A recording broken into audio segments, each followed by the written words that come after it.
welcome to the September 20th regularly scheduled workshop of the Weaverville Town Council. Do we have anybody from the public on? We have Patrick on too. The mayor's on. Okay, great. So, Patrick, you can hear us? I can. great. Hey there. So Catherine is absent as well as Andrew and Selena. Selena is on. Oh, hey Selena, I'm sorry. Hey, that's all right. Hope you're feeling better. Not so great, but I'm hanging in there. All right. Thank you. We don't have any members of the public on, correct? Okay. Well, then why don't we just, I think everybody knows the topic tonight is rules of procedure. And Jennifer, I'm going to just turn it over to you. Absolutely. Good evening, everybody. As I said, this is a really interesting topic. Actually, parts of it are pretty interesting to me. It's an important conversation, I think, that this town council has not yet had. Often, as you know, councils are called upon to make really important decisions that affect public policy in the community and even the surrounding area. And that can lead to some difficult meetings, especially as you've seen recently where you've got an issue that has raised the public's attention. And so you've got a room full of people that are watching what you're doing, listening and getting actively involved in the conversation. So rules of procedure are intended to help councils reach informed decisions in an effective, efficient, orderly, courteous, fair manner, regardless of the matter that's before you. So even it's trying to put in some procedures so that you can fall back on what do we need to do procedurally in order to help guide you through those difficult conversations. So that's kind of the background of why sort of rules of procedure are something that you may want to consider adopting. The draft set that you've got in your agenda packet has been modeled heavily after the suggested rules of procedure for city councils that was published by the UNC School of Government.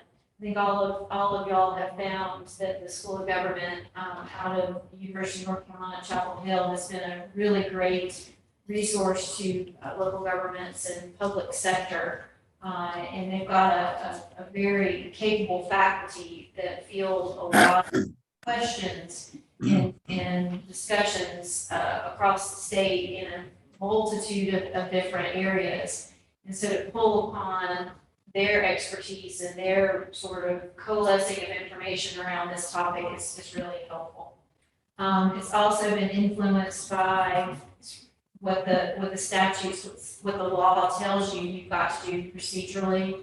Parliamentary law is considered. Robert's Rules of Order revised is this book right here, which is designed for use in larger settings, but again, some of those foundational principles are at work in this set of rules. The principles that are really applicable to local government, council must take only those actions that are within your authority. Again, you can't do something that you shouldn't be doing. Council must meet in order to take action. That's a pretty basic one, but that's why you see a lot of your rules are dedicated to meetings and how meetings are called so that you have the opportunity to take some action. Members of the council are equal participants. This is an important one, and now we really can say that with the recent charter change that does allow the mayor to take part in the vote. Previously, he or she could only break a tie. Now, each of you're entitled to one vote.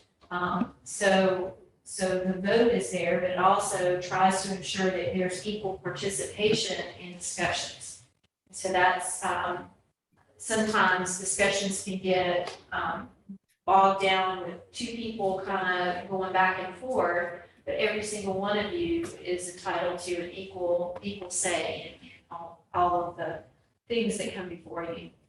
Members must receive proper notice. A quorum is necessary for the council to act. We have a quorum in person tonight. There must be an opportunity for debate. This is always an interesting one because this board, like many others, tends to have conversation about a topic to sort of feel each other out and see learn from each other in order to kind of see what path you might want to go forward. In a very formal setting, you would not have that discussion until there was a motion already on the floor. But in either case, it does allow for the debate, either beforehand or after a motion is made. So again, it's making sure that you've got discussion time before a vote would be made. Questions must be decided by voting.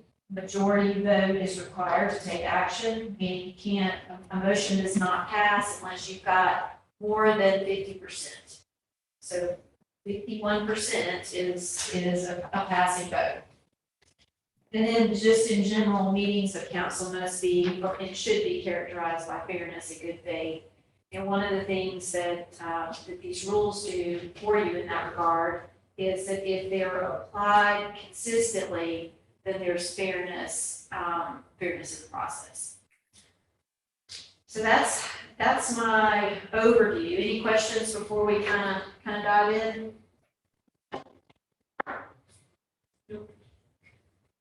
All right, what I've done for you is I've pulled out and have highlighted in this set of rules, draft rules, the areas that I thought you might most want to center some attention or some discussion. I don't anticipate any action being taken tonight. What this is going to do is it's going to give me some information, some consensus to help revise this, help move this draft into a closer to a final draft. And we'll talk about the process at the end of this. Some of these items we can hit and answer really quickly. Others I think we'll have some discussion. So I'm gonna just dive in. James, if you'll take us to page 3. And that's probably your page 4. So the first part is remote participation in council meetings. And this is a continuation of the conversation we had not too long ago, and I hope that I've inserted in here where we landed. And that is when in non-emergency times, which is what we're in now, there's not clear statutory authority that would allow Patrick, for instance, to be part of the quorum and vote in tonight's meeting. So what this does is it does continue to allow you to have remote participation and voting and quorum filling in emergency times or otherwise allowed by law. So that if the law changes in the next 12 months to allow that, we don't have to go back and revise the rules. It's already allowed. But what it also does is says that in non-emergency times and absent a law that would allow it, any member can join the meeting, but they're not going to participate. They can offer comment, they can engage in the discussion, the debate, but they're not to be counted present as part of the quorum, and they can't vote. So I think that's where we landed. I hope that I've written it so that it's got the most flexibility should the legislature take it up and provide some change in the law to allow us to do something more than that. Does that all seem like what you had anticipated on that? So in other words, Patrick, you get to listen, comment, debate, but no vote. I'll accept that. Are we doing anything in the background to bring this to head with the legislature? The resolution that you adopted was last month. It was forwarded to I forwarded it to the North Carolina League of Municipalities and their advocacy lobbying group or part of their lobbying efforts.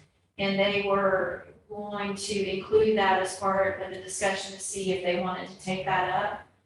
And they felt like it was probably a pretty popular maybe a popular thing amongst other jurisdictions. I'm not sure whether Patrick, whether you forwarded it to anybody or Selena, but it has gotten at least to the League of Municipalities. I have shared it with, just so you all are aware, I have shared it with the county, asked that it be shared with the county commissioners as well. And I can tell you that land to sky, I can tell you that this is a common issue with many governments in our area. Hopefully they'll change that. Moving on, item B, town clerk attendance in closed session. And this is page 5. And the way I've got it written right now is it's talking about closed session participants. Unless the council directs otherwise, the town manager, town attorney, and town clerk may attend closed session of council. I highlight this for you because that's a little bit of a difference in how you have been running your closed sessions. And I put it in there just to so we can have the conversation.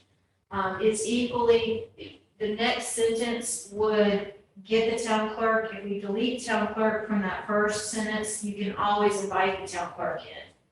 Right now, James is serving as the town clerk. That position is a little bit in flux and probably will be for a little bit.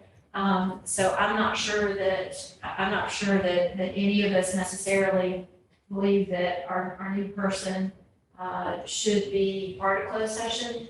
So I would probably, unless you want that person in there as a default, what we can do is just delete that person from there and just say town manager, town attorney, and then know with the second sentence, you can always invite the town clerk in.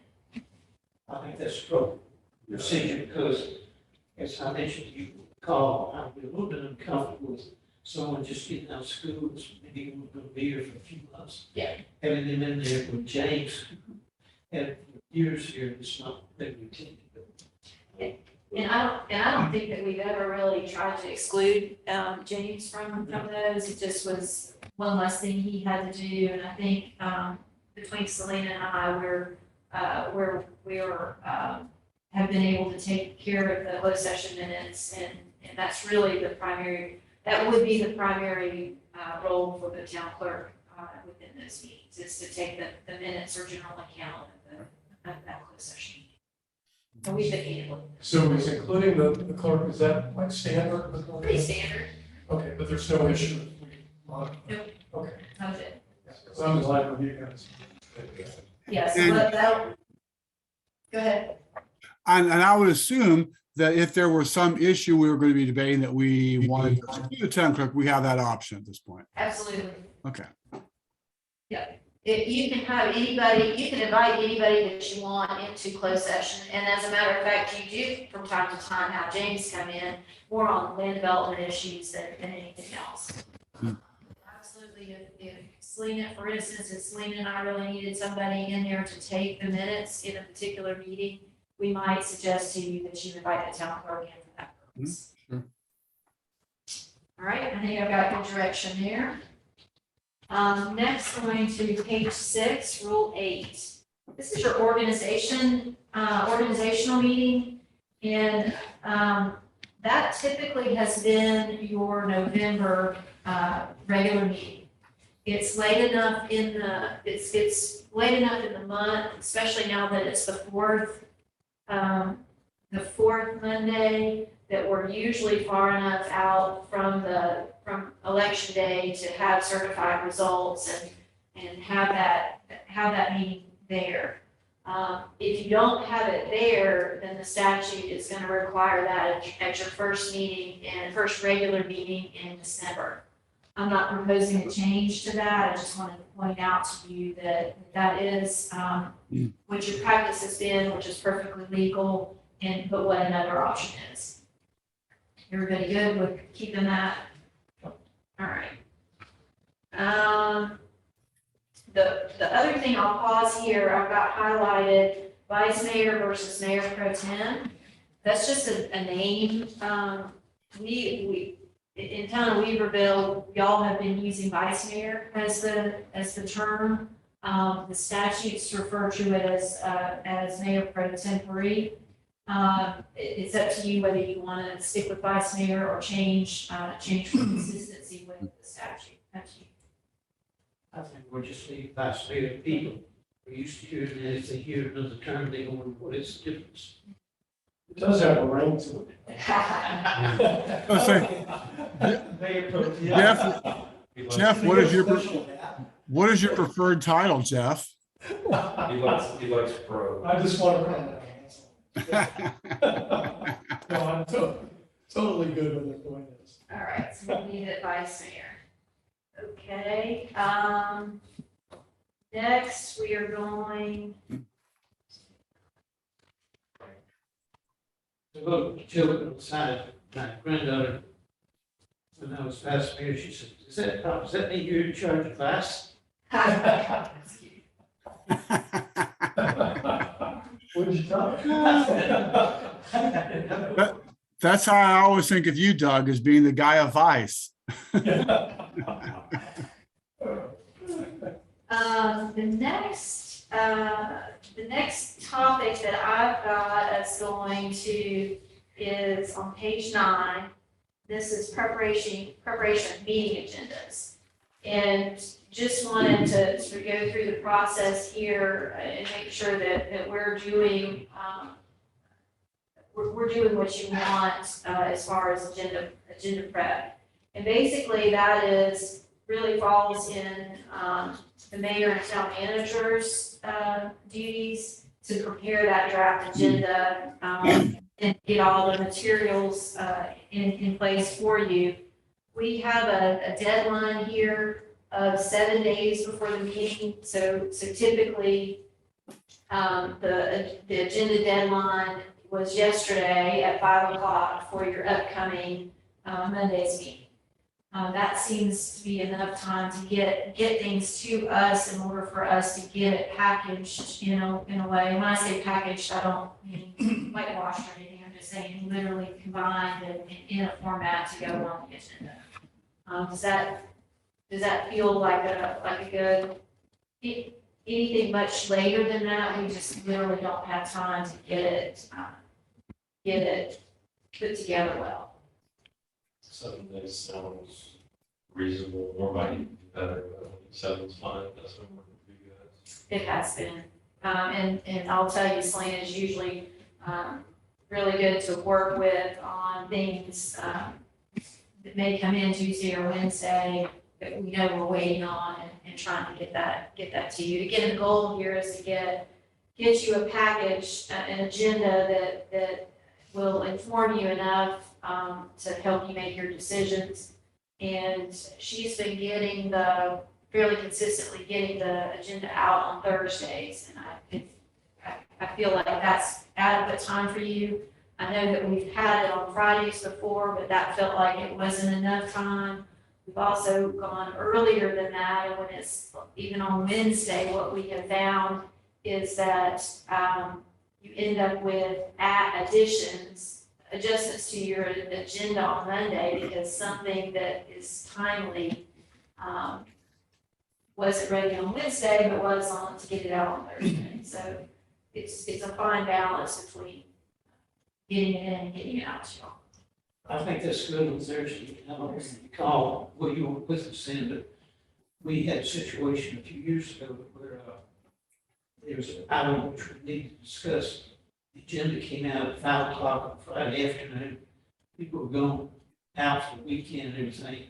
So Monday morning, the council, first time they had seen it, basically, had it out, didn't have time to get in touch with them, they talk. But you feel like Thursday does give you time. Yeah, you can early be fine Thursday.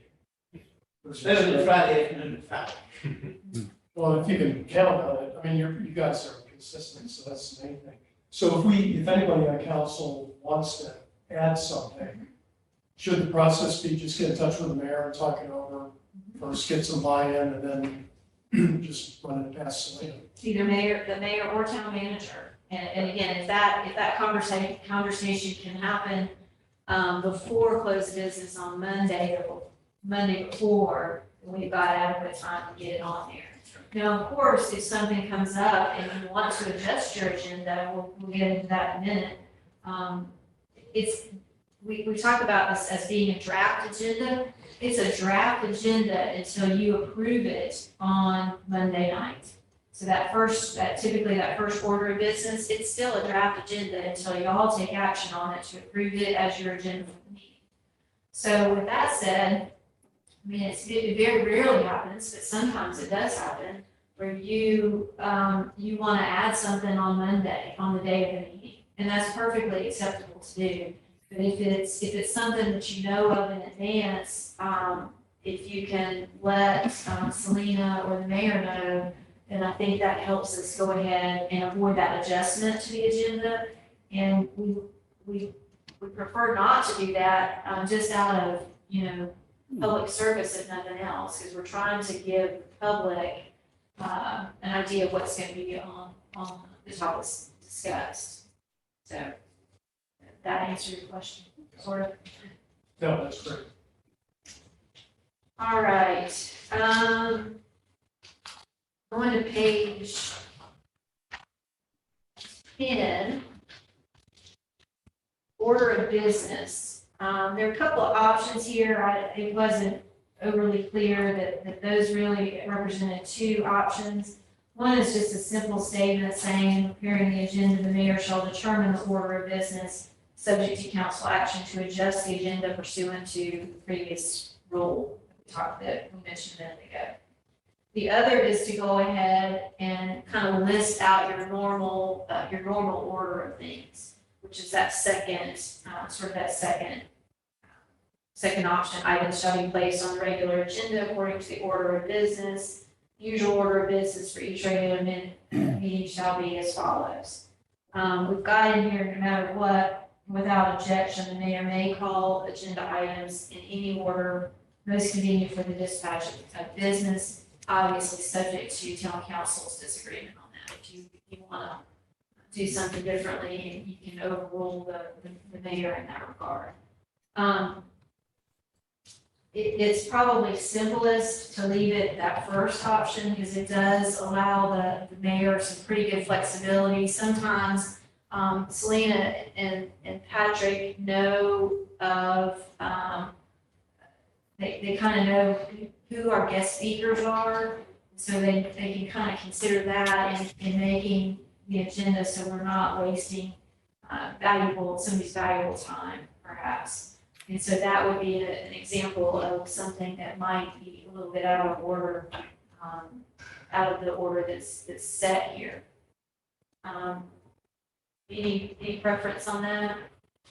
No, I like the fact that you have flexibility because oftentimes it's a subject where 90% of the people be that one. So have that first and they can go ahead and leave.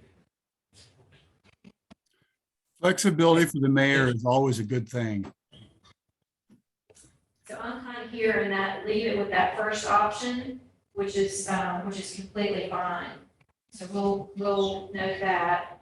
I will, while we're on this, I'm gonna sort of give you a forecast of one of the next projects that I want to work on is code of ethics. It will address, if you've got a code of ethics that's pretty old, it needs kind of some touching up to it, especially in light of some of the new conflicts of interest language that came out of the 160D. And one of the things that I've seen other jurisdictions do, and as a matter of fact, our ABC board does this because they're required to, at the very, very beginning of the meeting, is have a conflicts statement read, say, we're not supposed to have conflicts of interest on anything that we do. Does anybody have, any member of town council have any conflict that they wish to declare on any of the items in the agenda? So that gets that done at the very, very top. And so one of the things that I would like to see us migrate to as we're going, as we put these rules in place, is probably do that, change that agenda just a little bit to do that. I know we've got an issue that will be dealt with on Monday's meeting, and we can just do that at the normal discussion time for that. But this would kind of take it and put it at the very, very top and get that out of the way. Anybody have any concerns about that? The name Sky, Metropolitan, organization, they Yeah. do that. Absolutely. I think we just haven't, because again, this is, in this process, you're probably gonna see a little bit of a tightening up of some things, and that's, I think that's just a natural part of it. All right, page 10, role of the mayor. And then also related to that, on page 11, rule 18 is the role of the vice mayor. And really, this came up for conversation last year about this time. And the question was, what role does the vice mayor really have? And as you probably remember, besides filling in for the mayor in his absence from the meeting and running a meeting, there's not a lot. But technically, from a statutory standpoint, there's not a lot for the mayor to do besides presiding at the meetings, besides being the ceremonial person, the sort of the representative of town council in conversations with the public and different groups. Besides those roles, there's not a tremendous amount for even of the mayor to do. So when we think about what is the vice mayor's role, there's just, again, I was trying to think about what, one of the things was stepping into the mayor if there's a vacancy in the mayor's seat, but that can't happen because the statute, the law doesn't allow that. That's just not how that's built. So just curious to get your input on what you would like to see here, or whether, and this is, these rules, Rule 17 and Rule 18, it really focuses on running the meeting. On the role of the mayor or the vice mayor on this sheet, it doesn't say anything about ceremonial, studying for ceremonial. I think it's understood that if you would like to put it in there, we certainly can. You mentioned it, I was just looking for it.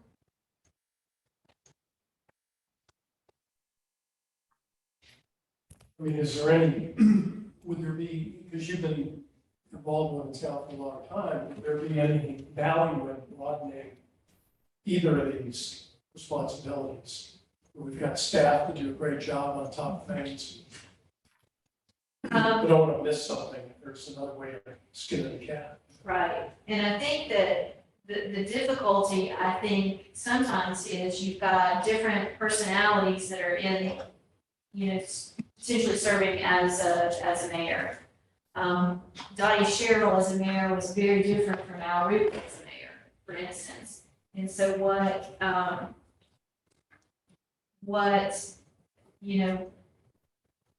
sometimes those roles kind of, or what is done in practice, differs from mayor to mayor to call upon their individual strengths.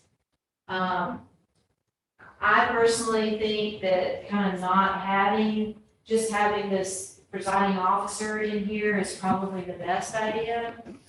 And then have maybe some informal conversations and with the mayor and trying to make sure that your expectations of that role are being fulfilled. And frankly, I feel like I'm not giving the mayor as much credit as he's due. Patrick especially has worked really hard in certain areas. And just because it's not in this document doesn't mean it's not happening. So again, I hope Patrick, you weren't offended by anything I said. Boards and committees is one area that the mayor really does have a pretty good role in and spends a good bit of time on. That's something that's not really stated very, very clearly until maybe we get to the board appointment section. Yeah, I think a lot of the value of the mayor, and Patrick, you do this, really well, and you like to, it's not so much what you're doing during the meeting, but what you're doing in between the meetings. Meeting with stakeholders, community, trying to build consensus in person. That to me is huge. And by the time you get to the meeting, a lot of this stuff should already be clear. And so one good point to make, this is a rules and procedures for your meetings. Right. And so I don't necessarily think it's a great idea to bog this down with a bunch of expectations of the mayor outside of the meeting, if that makes any sense. And I think that giving him or her more flexibility based on their personalities, the way they operate, is good. Rather than having a checklist. Bunch of things. Patrick, did you have anything to add? No, not really. Does it feel like the way we sort of structured it is probably where we're again focusing on that presiding officer role for this and making sure that the vice mayor is clear that the vice mayor has the authority to step in and do those same exact things that the mayor can do during the meeting. That makes sense to me. And I think the current system that we're using, if you will, is working. So I wouldn't mess with it too much. And of course, leaving the greatest amount of flexibility for the mayor possible is the desired outcome. So this is going to sound kind of alarmist, but I ask it anyway. At the end of Rule 18, when the mayor has to step back, is physically or mentally unable, and then it says, when the mayor announces that he or she is no longer incapacitated, and the majority of council concurs, steps back in, could there be a situation where they're really not ready to take it over, but they just say they are, and we're exposed because of that? I mean, does there need to be any outside corroboration, or? We're talking about a really very, very rarely used situation where, again, just so y'all know, this is the straight out of the statute. And it's the procedure that the statute has outlined in the event of a disability, temporary disability or incapacity of a mayor. And so I think that's the reason why a majority of the council concurs. That's where you probably have some bit of obligation to make sure that you take care of your capacity. The issue is no longer there, and that the mayor can come back and fulfill the duties. Now, how far into it you get, I think it really just depends on the circumstance. I mean, an incapacity may be that I've got to have surgery and I'm in the hospital for a week, and I can't be bothered with the town council, town business. Once that person is back, that might be an easy one. But if we're dealing with, a mental incapacity, that could probably be a lot trickier. But I think that's why the majority of council concurs. I think that's why in there. Makes sense.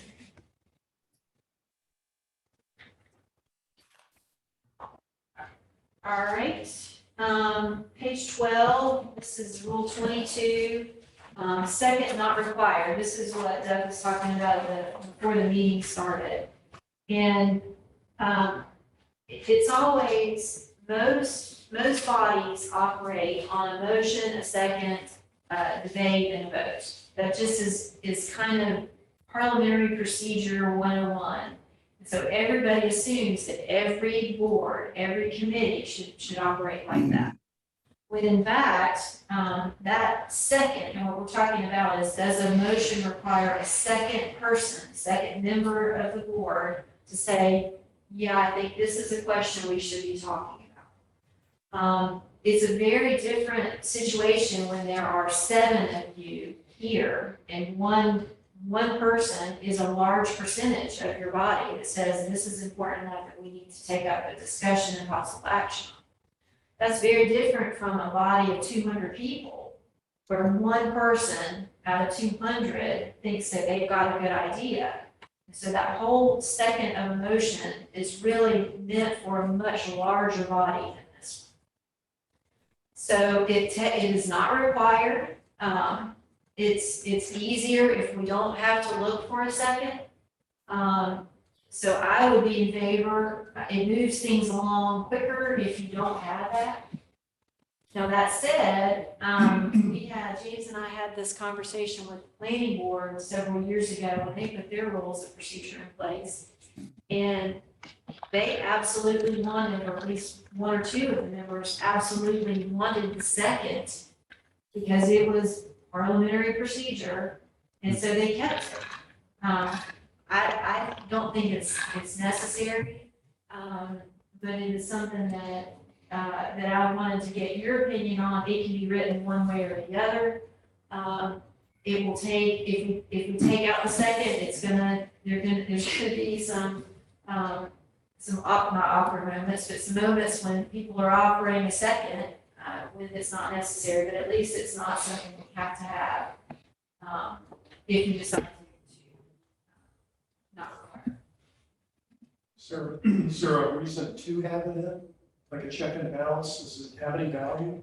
I don't think so, because just because you second the motion doesn't even mean you have to vote for it. Right.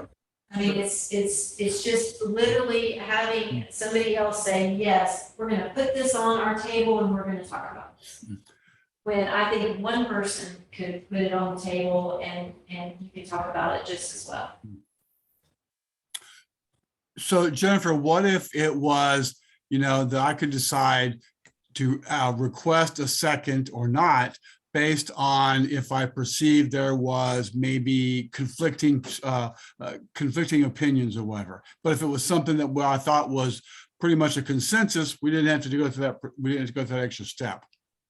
I would not recommend that because I think that you need clarity on your rule on this. All right. How to get something to the board to be able to discuss it and take action on it or not. But certainly, because I think y'all can have the conversation, the active conversation, whether there's a first or a second or a motion by itself or a motion and a second. Okay, thanks. Sorry to throw cold water on that You idea. just want to. Excuse me, I think you're messing with my flexibility there, Jennifer. Yeah. I might be, I'm terribly sorry. I don't think I've ever seen here at council, someone say a motion not voted for. I know you said they don't have to. I've seen it in the planning board. Because and this is how it can play out. Motion, a second, you have active debate, and that may change somebody's mind. And so then maybe your second, maybe your first one decides to vote against it. So it can happen. Well, with resolution sometimes, we've had So, that. absolutely. It just shifts some of the responsibility and discussion versus like selling, so to speak, a second person on advancing it. But I also have seen, I've also seen where somebody just throws out a second just to get the motion on the table so it can be discussed. So just to get it to that discussion. This is not a make or break conversation. It's really just whatever y'all are. So we might say 25 seconds a meeting. Or even a minute. That's great, time's up. Sounds good. So the way, when would you, somebody makes a motion and there's no disagreement about whether we're going to go ahead and discuss it. Correct. And the second doesn't really change that, does it? Yeah, I'm okay with deleting it. Like you said, it will take a little while to get it out of our It hands. will, and I'll be the worst, so I will be looking for that second. So I What do you think, think, Patrick? I do not have a strong opinion about this. I suspect that if we did make a change, I'd probably still be requesting a second for a while anyway. I don't think it's a big deal either way. So whatever you all think is best. Well, the audience, so used to it, you almost have to explain. So it's like, oh, they didn't do a second. That this is, does read, no second is required. It doesn't mean that it can't be had. So it's not required. So in the event that you don't get your second, fine. If we pull it out, we'll have to get to Clint early. I know. All right, I think I've seen enough heads kind of nodding that will, at least for this, at this point, we're gonna delete the second as a requirement. And it can always be added in either through this process, or if a year from now that just doesn't feel comfortable to you and you want to add that back in and say the second felt better, getting that second to the motion, you can always add it back in. Let's see. All right, duty, this is page 13, and we're on duty to vote. And this is where, this is setting out a little bit of a procedure for excusing somebody from voting primarily on the grounds of a conflict of interest. As you all know, you have a duty to vote, even if it's something that you don't really want to vote on. You were elected and should be voting on every action that comes before this board. Unless there is a conflict of interest, which is explained in paragraph B.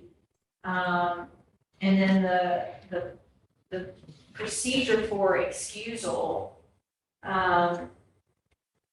and Doug asked this, Doug asked the question, is it a recusal or excusal?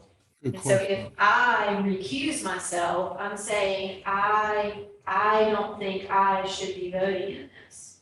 The vote by town council, should this be put into place, then the town council then votes to excuse you from the vote. Mhm. I say I want to recuse, and right now, as a matter of practice, what's happened is I'm gonna pick on Andrew. Andrew, not too many meetings ago, had a piece of property that his family owned right next to a development approval that town council was considering. He said, I recuse myself. There wasn't any objection, and so we noted that as a recusal. This kind of formally puts it, what this process does is it says, it's gonna say, Andrew's gonna raise his hand and say, I've got a conflict of interest, I need to recuse myself for this. And then it's gonna go to you as a vote to say, yes, we're gonna vote to allow Andrew to not participate in this vote. So it's a little bit more of a procedure. This is typically how these matters are being dealt with across the state for conflict situations. So does that all make, and this isn't gonna be applicable Monday. We'll do what we talked about. The opposite, you're as C2. C2, yes, so it's picking on Andrew. He said, I think I should be able to vote on this, and y'all say, I don't know, this looks like a conflict to me. And then y'all can still vote to say Andrew should not be counted in this vote. Can the council overrule a recusal request? Like say, no, we don't think that's valid, or you need to. It's up to, if the majority, all right, so now I'm under one. Doug has asked to be excused, or Doug has asked to be recused from the vote. You say, no, this is really not a conflict. we're gonna ask that you vote. And then you have a choice of voting, and if you fail to vote, that will be counted as an affirmative vote. So in this case, Jennifer, if a member said they were opting to recuse themselves, but another member could make a motion that wasn't a conflict and they should still vote. And then the council had to vote on that motion. Is that the correct procedure there? Yes, theoretically. So the motion could be, I move to allow Doug to recuse himself and be excused from the vote. That could be a motion, or the motion could be in terms of, I think that Doug has a duty to vote. So either way, the council has to vote on either to accept the recusal or not to. Yes, under these rules as we're talking, as we're drafting them. Okay. Now, again, you can either follow these rules on Monday or do what you typically have done, which is Doug announces it, says, I just really don't feel comfortable voting on this matter. And then, without objection, you're excused from the vote.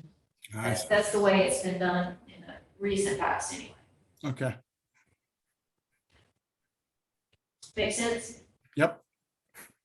Just trying to tighten this up just a little bit and making sure that we're protecting that duty to vote. Because this could be taken advantage of. See, this could, somebody could say, I want to recuse myself, I don't feel comfortable voting on this, and I just don't want to vote on this.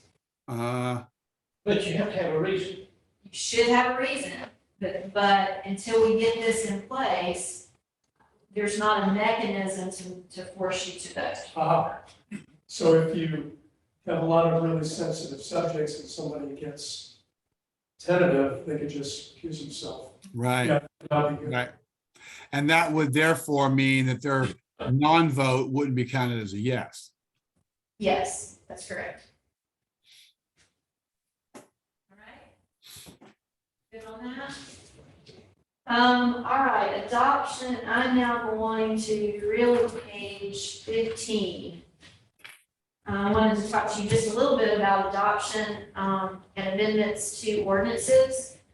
So in order to enact an ordinance, if it is a land development ordinance that has a public hearing, it only has to pass the first reading with a majority vote. If it's, say, a nuisance ordinance that doesn't require, it's outside of land development, and it doesn't require a public hearing, that, in order to pass it in the first reading, it's got to have 2/3 of a majority. And the reason for that is they want to make sure that everybody has had an ample opportunity to really understand what they're voting on. Imagine, in the legislature where they're getting bills that are this thick. It's really hard to digest all of those quickly. And so sometimes to be passed it the first time, it's got to be a really popular bill. And so that's why it would pass it can pass at the second reading, which is the majority. That's now, it's got two meetings that it's been vetted at. So again, James and I were talking about this earlier today. Especially on police power ordinances, I'm always counting the votes.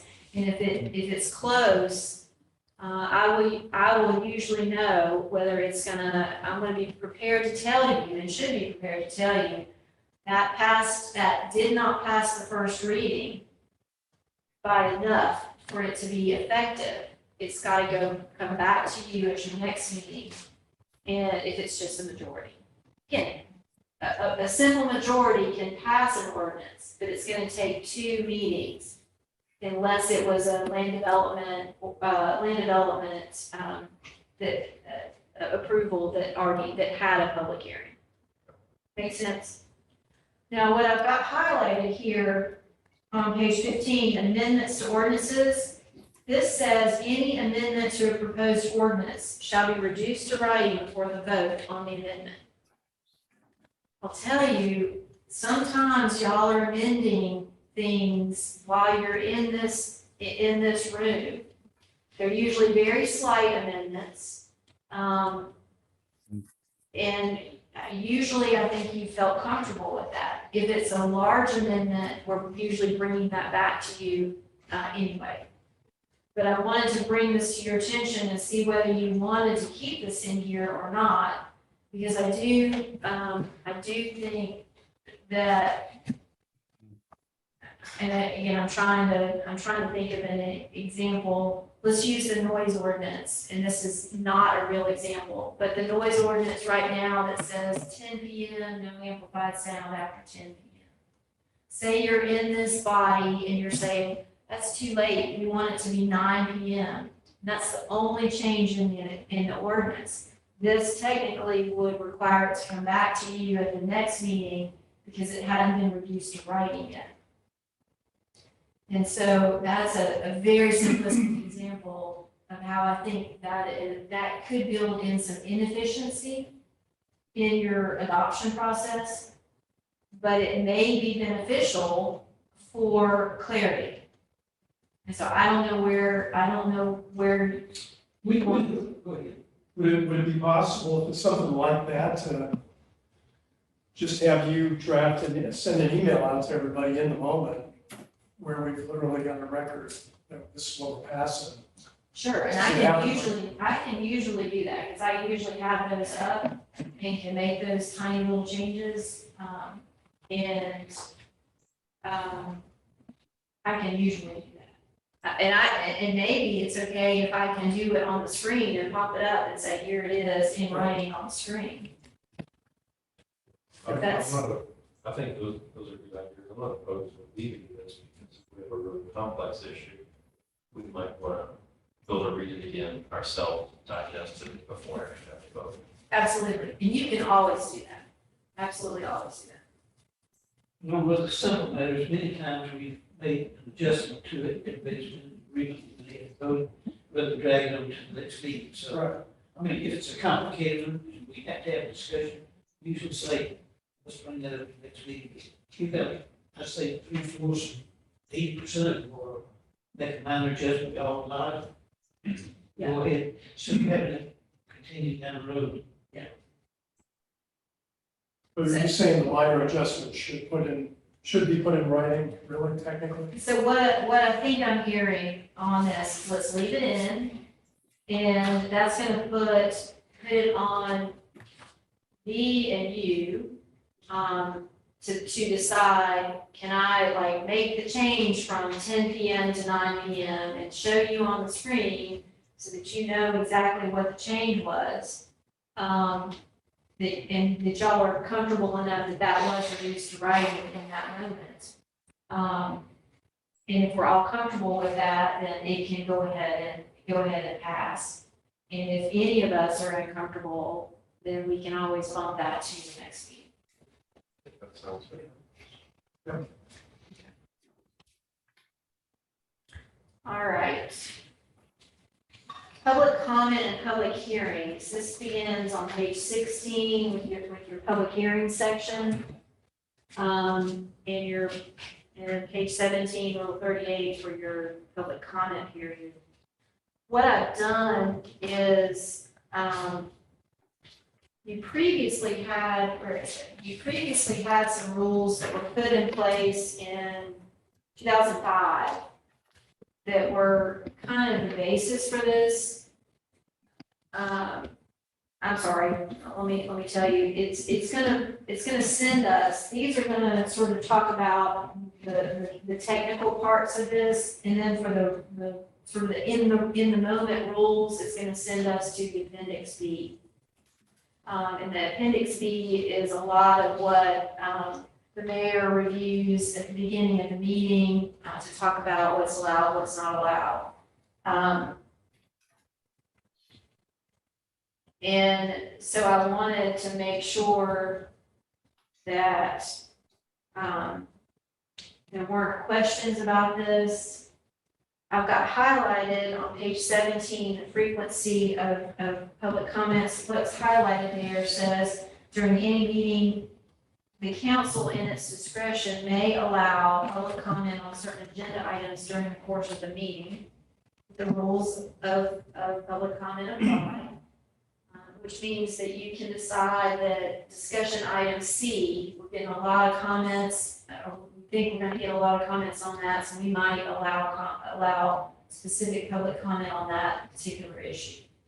And then the next sentence there, the council in its discretion may also allow public comment from individuals joining the meeting remotely, but those rules of public comment shall apply to those as well.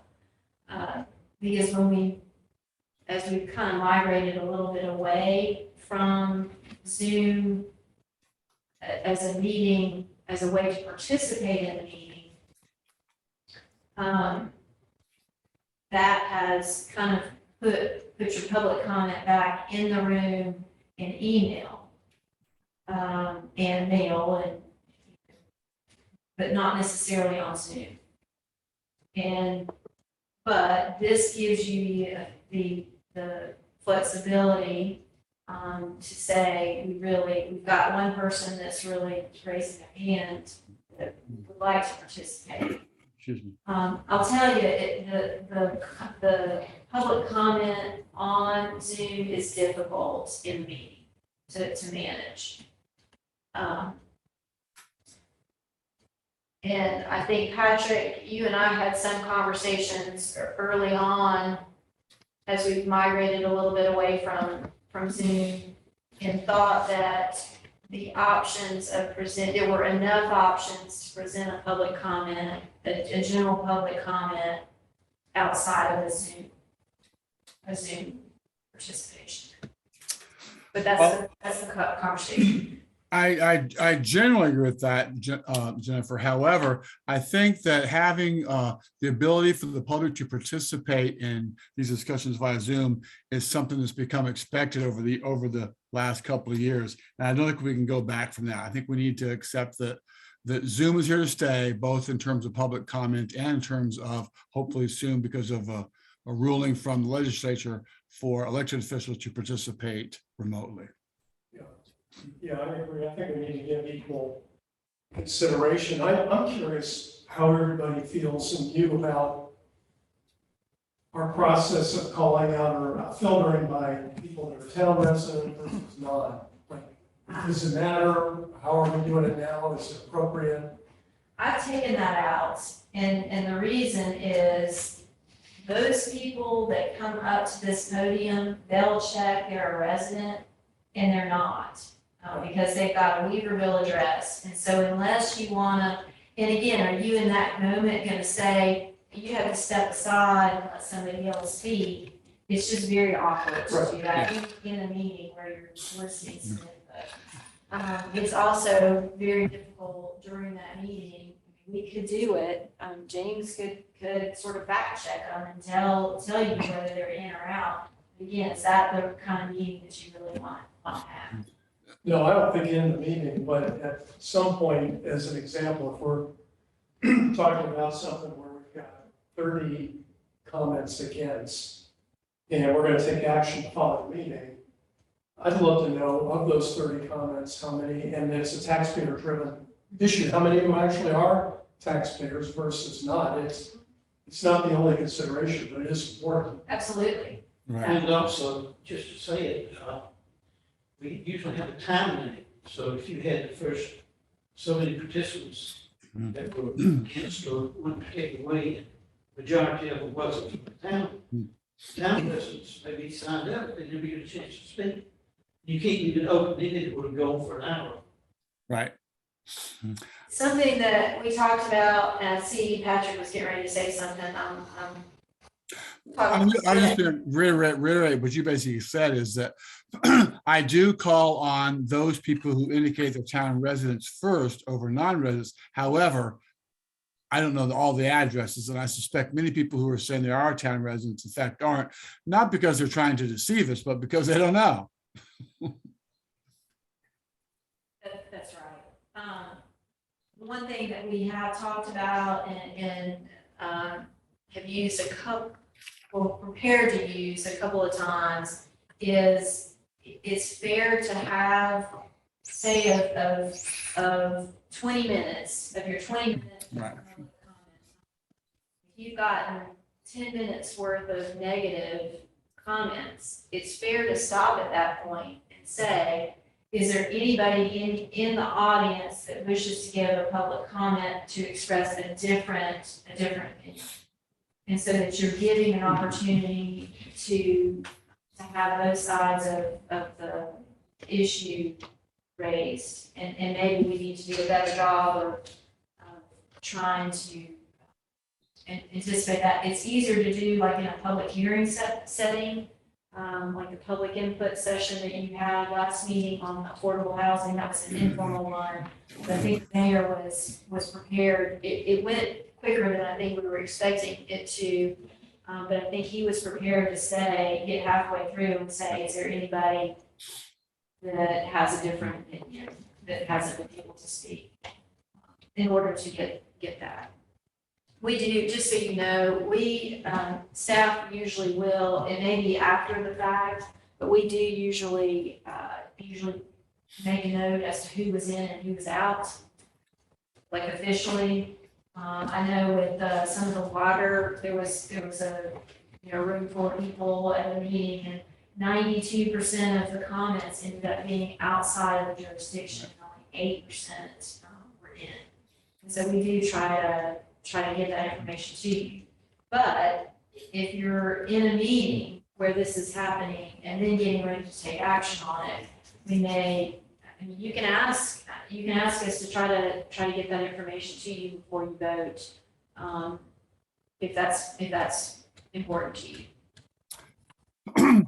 I think if when I give the directions at the beginning of the meeting and say that we're going to limit public comment to X minutes, 20 is the comment, that kind of gives us, that we're setting the parameters there. So I think that probably works just fine. And we just have to accept that some people are going to get their addresses incorrect. I think that was true our last meeting. I think a lot of people have spoken about the affordable housing. Well, the ones that live in Rolling Hills, a lot of them don't live in. Most of them were out, and I think the folks that were in, they were split. That's my memory of That's true. how the Emails. one. Most of them. But many of them are not. The emails telling us do this, vote yes, vote no, vote no, vote no. Yeah. Yeah, which again makes it a difficult, makes it an uncomfortable meeting for you to sit through, where you're being called to task by a group that you really don't represent, but that feel very passionately about the subject. They have the same thing with the water. Absolutely. Sure. I've noticed with all these various hot topic issues, especially from the folks that aren't within the town limits, talk about how important it is to do this and that. And as soon as that topic is over, they're out. And it's like, well, if everything was that important, you want to sit through the whole meeting. I gotta set that CPG. Yeah, when you look through a lot of the emails, it's pretty clear if they're up to speed on it or not. We're missing a few things, and that's up to us to just say, okay, I'll filter that out. They've got part of the story. So back to public comment, I think what I'm hearing is that we're gonna leave in, allow you the discretion to hear the folks on Zoom, allow you the discretion to allow public comment at various parts of your meeting should town council wish that to happen. So again, these two, the paragraph under Rule 38 on page 17, and then paragraph number 2 on page 23, which is in the appendix. Again, it just says that the mayor or other presiding officer or the board of the council may allow comments from citizens from the company. Which again gives Patrick his flexibility to say, yeah, we'll open it up to folks on Zoom. My only comment here is that we need to be, if you're gonna open it up for one, you need to open it up to all viewpoints. It can't be selectively. Sure, that makes sense. I think all that makes good sense, Jennifer. I would even encourage Selena to use her timekeeping machine to let me know when 20 minutes of public comment time is up, because I'm not paying that close of attention. That's usually on my clock. I do keep that. Okay, good. Thank you. Yep. And we actually, if I may just jump in here, we actually bought another excuse me, timer. Mhm. So that not only will we have the 8-inch timer that shows 3 minutes, but we'll also have one that shows 10 minutes for those opportunities when you give them, let's say they cede their time to someone else, someone cedes their time to someone else. And you've got a group and they've got 10 minutes, so we can set that one for 10 minutes. And then Jennifer's keeping the overall Yeah. time. Great. We have timers going everywhere. But so Jennifer, last minute, I was a little confused because one person said, I want to cede my time to somebody else. And I thought that it had to be like a group ceding their time to one person for 10 minutes.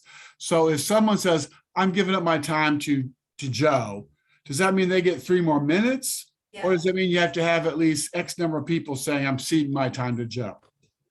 Typically, in the way the rules are written, is that one person can cede their time to the speaker that's already up there, so they essentially double their time. If there are 3 or more, then they kind of get, the spokesperson gets a bump and they get 10 minutes. Okay, thank you.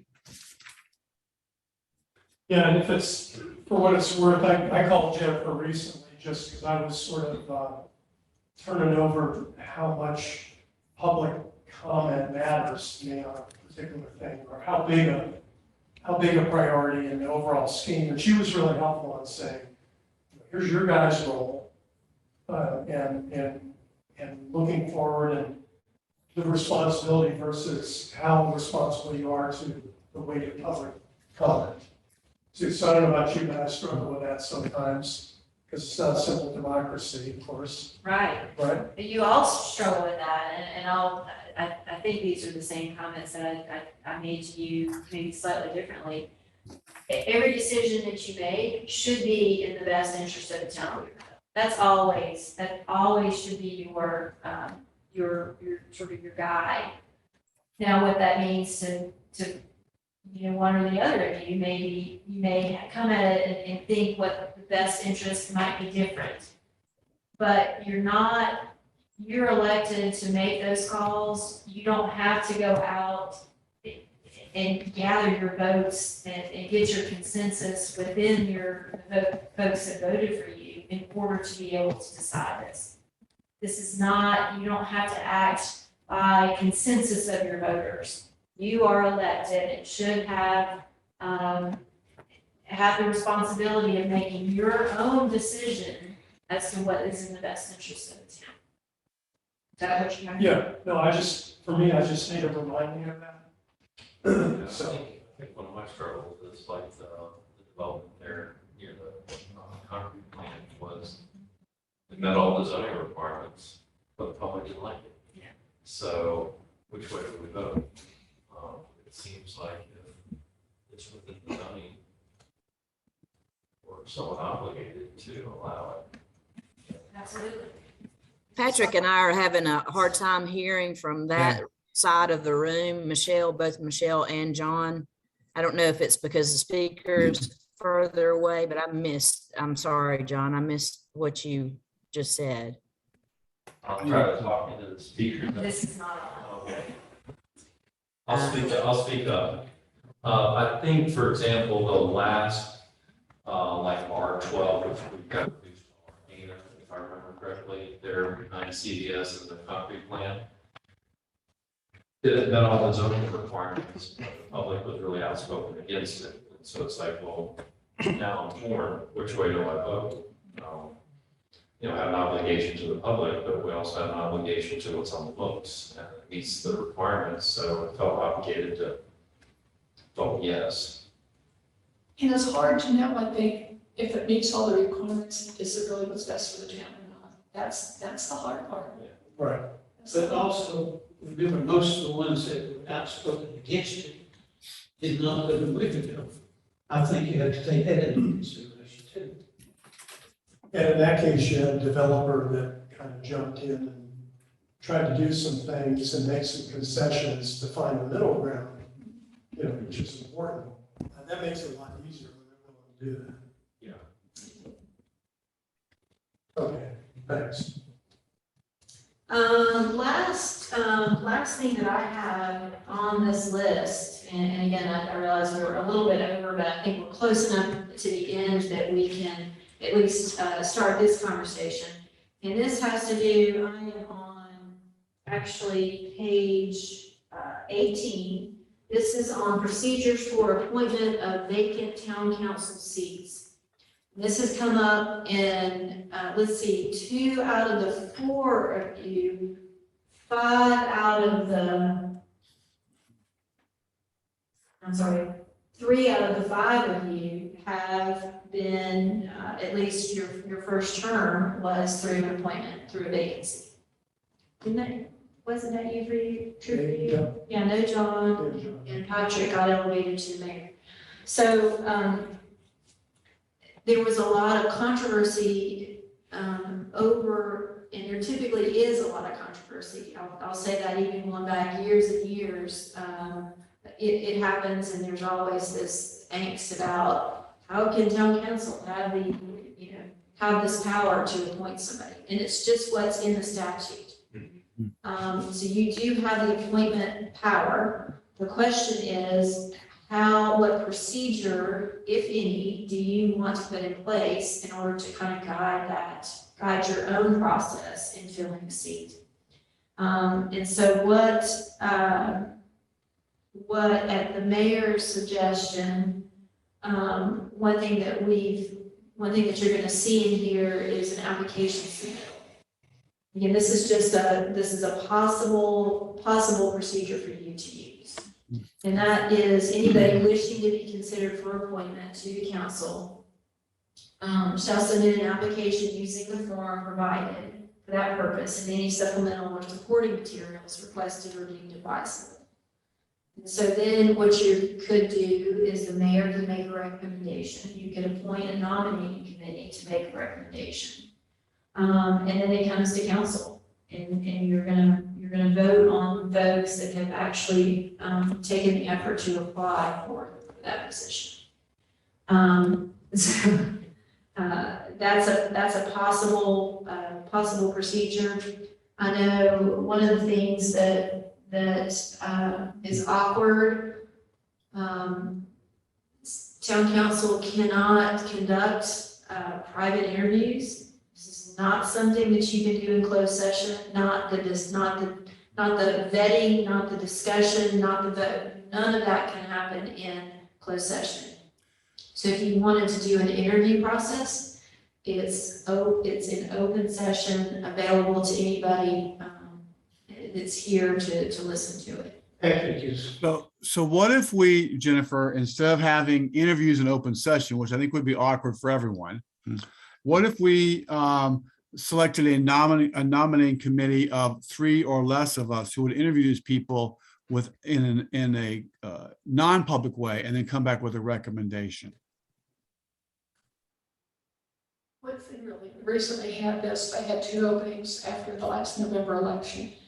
And they interviewed their new council people live on Facebook. I watched it in a meeting, in an open meeting. They actually did their interviews and selected their 2 members that way.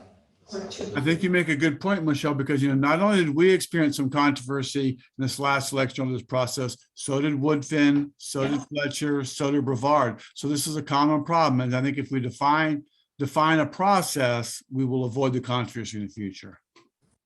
It would be horribly awkward, I think, to be interviewed publicly like that. Yeah, I think so But it's too. not too horribly different than going out in the public and campaigning and speaking to people and answering their Well, questions, right? That's a good point. So a point to your suggestion, Patrick, is you don't have if you've got a vacancy, you're less than 7. And so say you've got 1 vacancy and you've got 3 people on the nominating committee, that's a meeting. Okay, good point.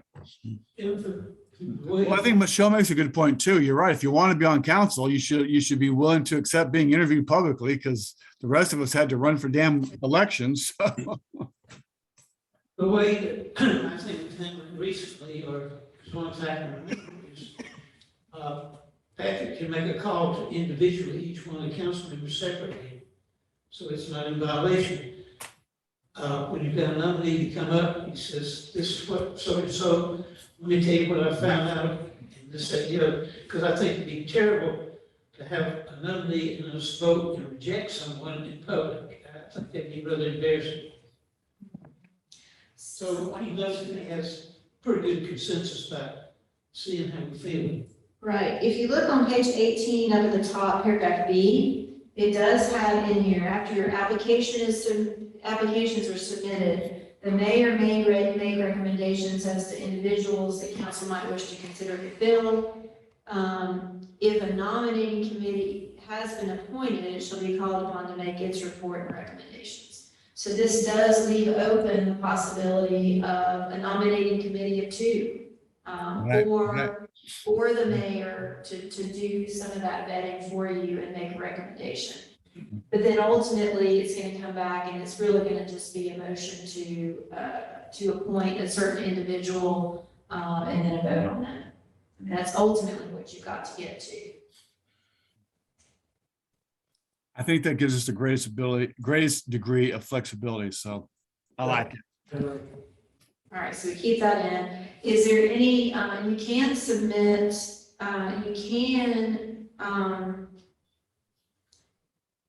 you can establish some timeframes that the applications have to be submitted, so many days in advance of action. If you wanted to put that in there, or you can just sort of leave it up to whatever process. I'm envisioning if you've got a nominating committee, that may take a little bit longer to sort of work through the process than if the mayor's gonna do that vetting for you. So you may want to leave off the timeframes and just establish those as you see fit in whatever circumstance. One thing I could see happening is if there's a vacancy, and we get some crucial votes coming up, we now have potentially equal council members, and then some ties more likely. And then, so maybe leave timeframes out, but, we feel like time's of the essence, maybe mayor runs with it for a bit, and we get it before the next council meeting.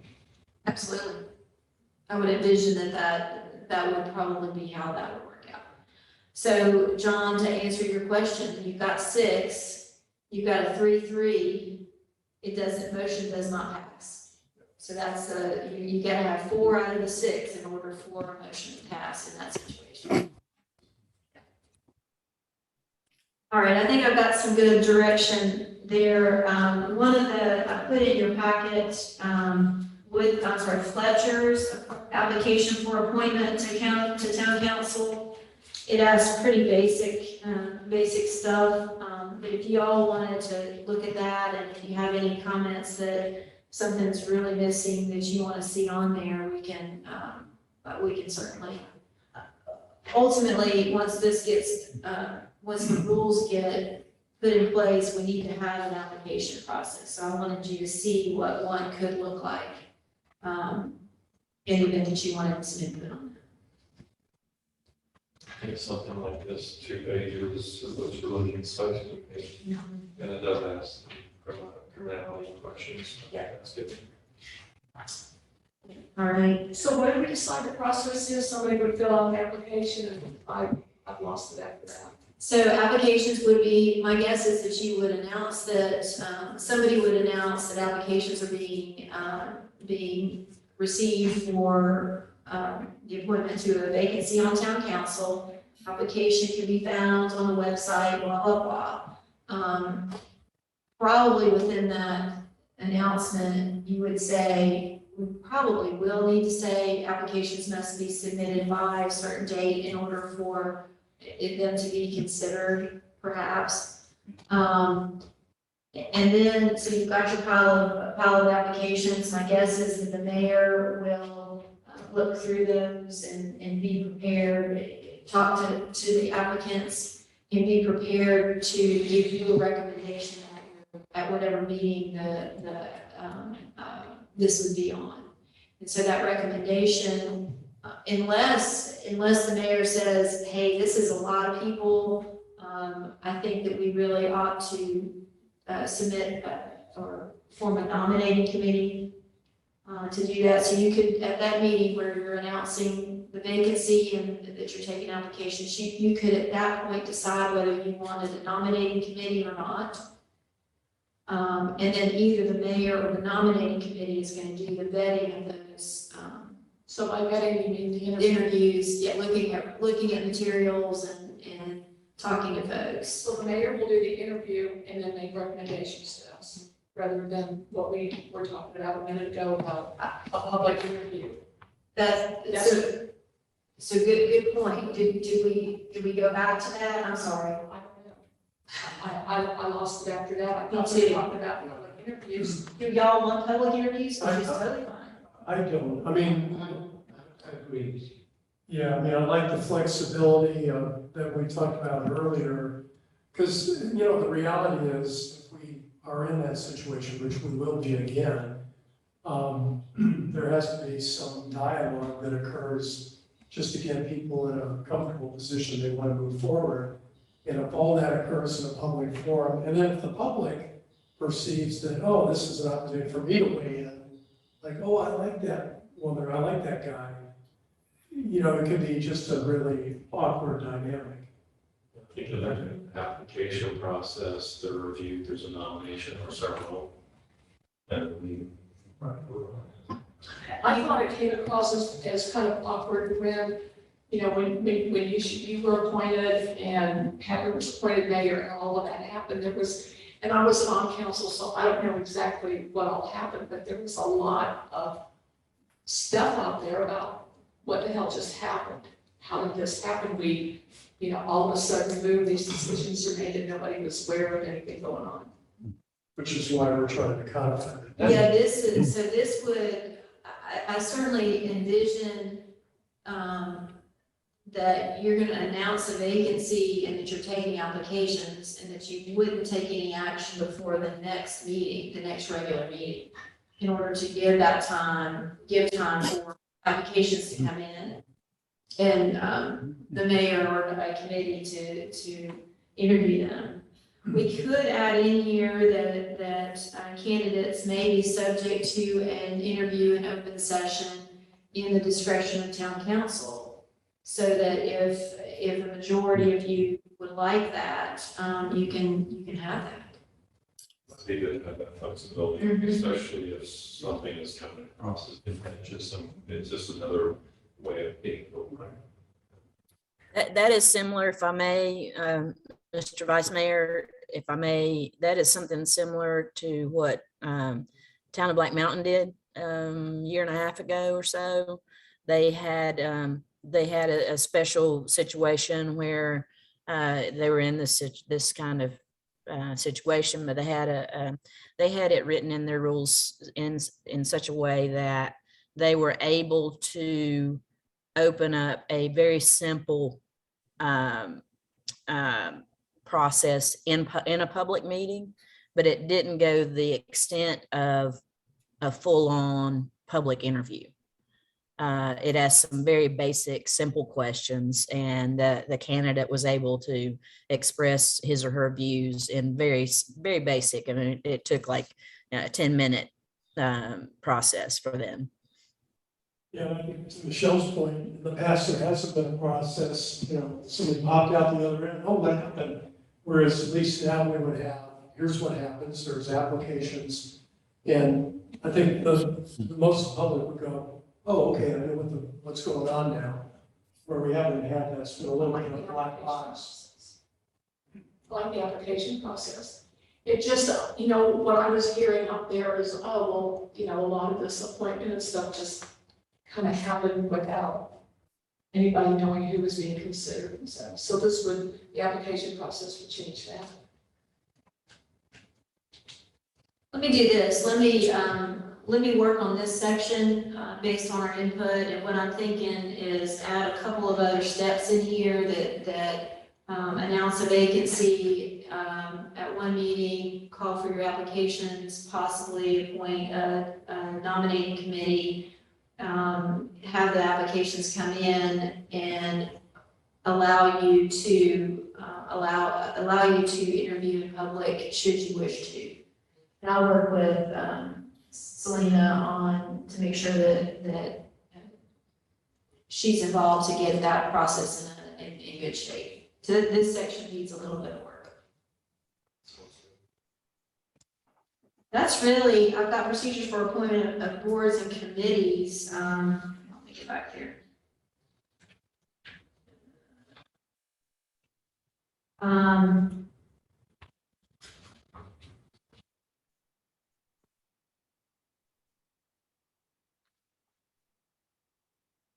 What I had envisioned was that both the appointments to town council and your various boards would follow that same procedure, but it's sounding like we may need to separate those out in order to make sure that there's a more of a streamlined process for your appointments to your planning board and your board of adjustment, and more of a little bit more involved on the other. So let me work on those two.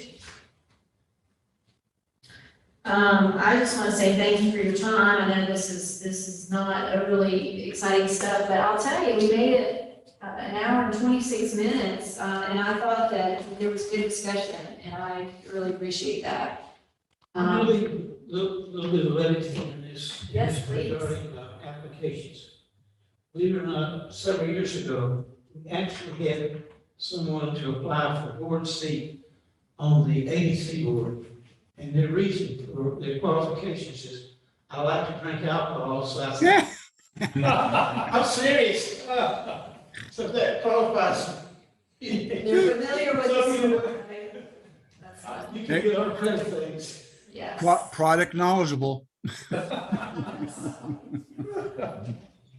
Next steps, what I anticipate, actually, I'm attending a seminar tomorrow on rules of procedure, and so I may be bringing back some tweaks or some other ideas based on that, but it needs to get back to you in a next draft, and I don't know whether you want this in parts or you feel comfortable enough with just putting it on the council agenda for final conversation and adoption. So I'm looking to you to see what we want to do going forward.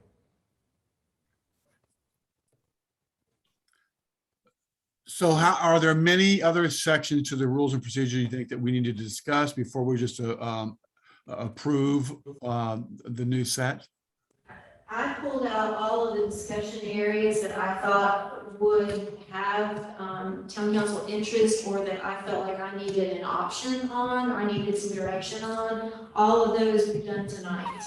Unless there are other sections that you have questions about or want to vary from what I have given you. Something like this, just being able to consent agenda, or does it need to be more? The consent agenda would be great. Sounds simple, straightforward to me. So what I might do is I might revise the board section and send that out to you in advance, and sort of get any comments that you might have on that, and try to work that informally, and then stick it on a consent agenda. It won't be Monday, but it should be October, should be, I don't think it'll be Monday. No, I don't think it will. But I'll have it soon, and then if there are more discussion areas, you can always pull it from consent agenda and we can discuss it. I don't think it needs another full workshop or even a significant part of the meeting. I think that makes sense to me. Good. All right. Well, so do I need I can just move to, Yeah. and I don't even need a second now, right? I would say declare yourselves with, adjourned without objection. We're adjourned. You did that good.